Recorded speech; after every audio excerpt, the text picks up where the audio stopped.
ગુજરાતમાં કમોસમી વરસાદ ખાબક્યો. એવો વરસાદ કે જે પહેલા ક્યારેય ન જોયો હોય. આ પહેલા ગુજરાતે ઘણા માવઠા જોયા છે, પણ આવું ભયાનક માવઠું, અને એ પણ કારતક મહિનાની શરૂઆતમાં ક્યારેય નહોતું જોયું. આ એવું ભયાનક માવઠું હતું કે ખેતીનો સોંથ વાળી દીધો. ખેડૂતોની 4 મહિનાની મહેનત કરમાઈ ગઈ, મુરઝાઈ ગઈ, બળી ગઈ, અને હવે એક ડર ઊભો થયો કે જગતનો તાત દેવાના ડુંગર તળે દબાઈ ન જાય.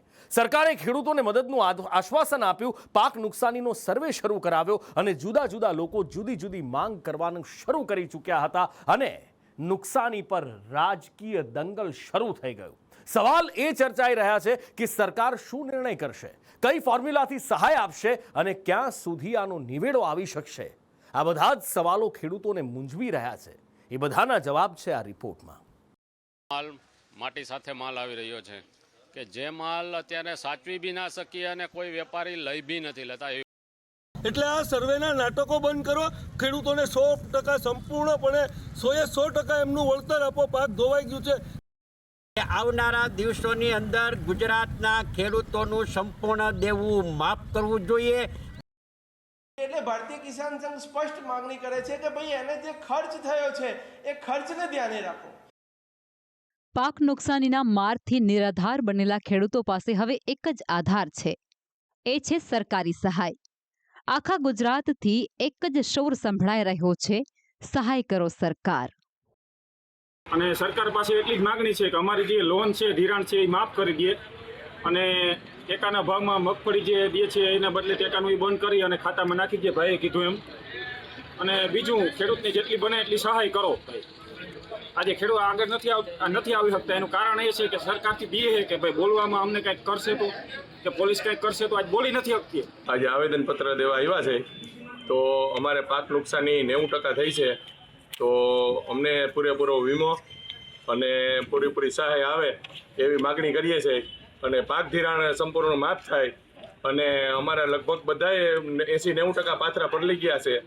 અને અમારે બધું ડૂચો ઢોર ઢાકરનું બધું શું કરવું એ વિચારમાં પડી ગયા છે. કમોસમી વરસાદે ખેડૂતોની કમર ભાંગી નાખી છે. 8-10 દિવસ ત્યાં સતત કમોસમી વરસાદને કારણે ખેડૂતોનો પાક જે તૈયાર હતો, લણવા ઉપર હતો, તે હવે બગડી ગયો છે. ત્યારે આપણે જેતપુર તાલુકાના થાણા ગાલોર ગામે પહોંચ્યા છે.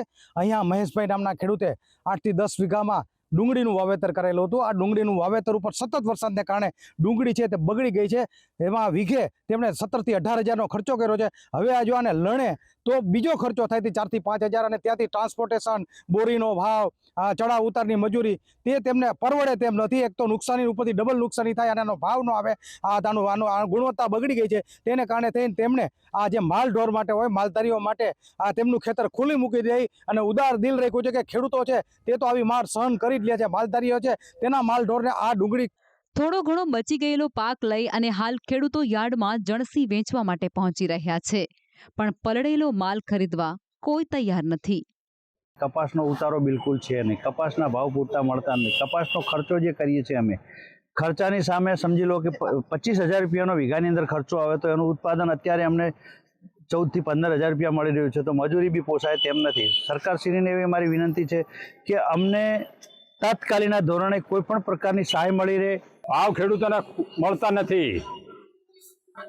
કેટલી મહેનત કરી? મહેનત તો બહુ અંગતોડ કરેલી, ખાતર, મહેનત, બિયારણ, પણ બહુ ઓછા ભાવ મળે છે. એટલા માટે પોહાતું નહીં. વરસાદનું બહુ નુકસાન છે. મણ દીઠ 400 થી 500 રૂપિયા આવે એટલે ખેડૂતને પોતાનો જે ખર્ચો રહ્યો એ ખર્ચો બધો નીકળી જાય એમ છે. જો પાલા બગડી ગયા છે, ઘાસચારો કોઈનો કાંઈ રહ્યો નથી સાચો. જો અત્યારે જેની પાસે ઢોર ને હાથે હોય, જો ઘાસચારો લેવા જાય તો એના 4,000 5,000 ભાવ છે.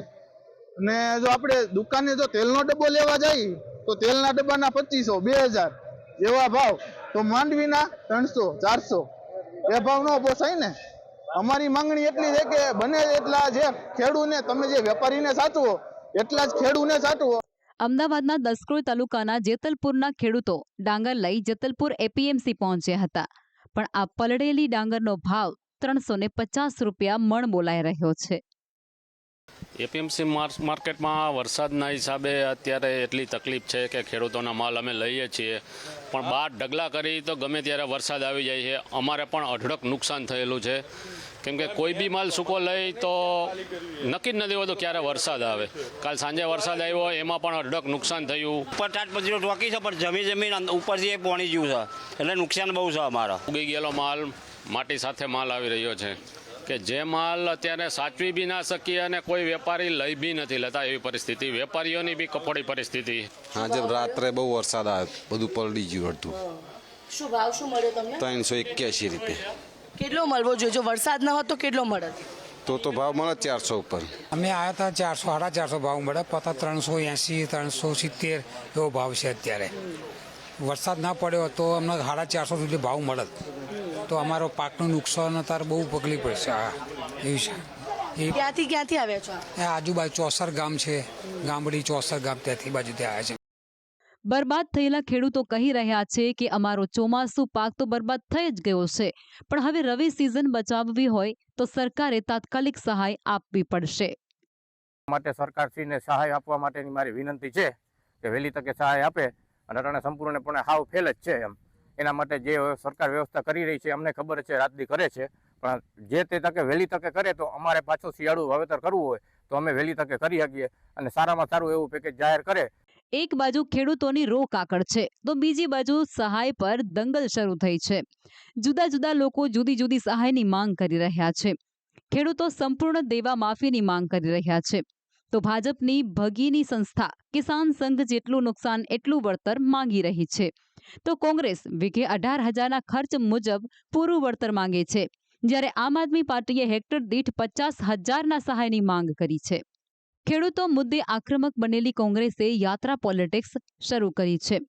ગીર સોમનાથના કોડીનારમાં કોંગ્રેસ આક્રોશ યાત્રા કાઢી મામલતદારને આવેદનપત્ર આપ્યું હતું. એટલે સરકાર જો કોરોનાની અંદર ધાબામાં 4 જણા ભજીયા ખાતા હોય તો એને દેખાઈ જાય છે ડ્રોન મારફત. જ્યારે આ ખુલ્લા ખેતરોની અંદર પાક નુકસાની થઈ છે તો એ સરકારને દેખાતી નથી. એટલે આ સર્વેના નાટકો બંધ કરો. ખેડૂતોને 100% સંપૂર્ણપણે 100% એમનું વળતર આપો. પાક ધોવાઈ ગયું છે. જો ઉદ્યોગપતિની લોન જો આ સરકાર માફ કરી શકતી હોય તો ગુજરાતના ખેડૂતોને નુકસાન થયું છે એની લોન શા માટે માફ ન કરી શકે?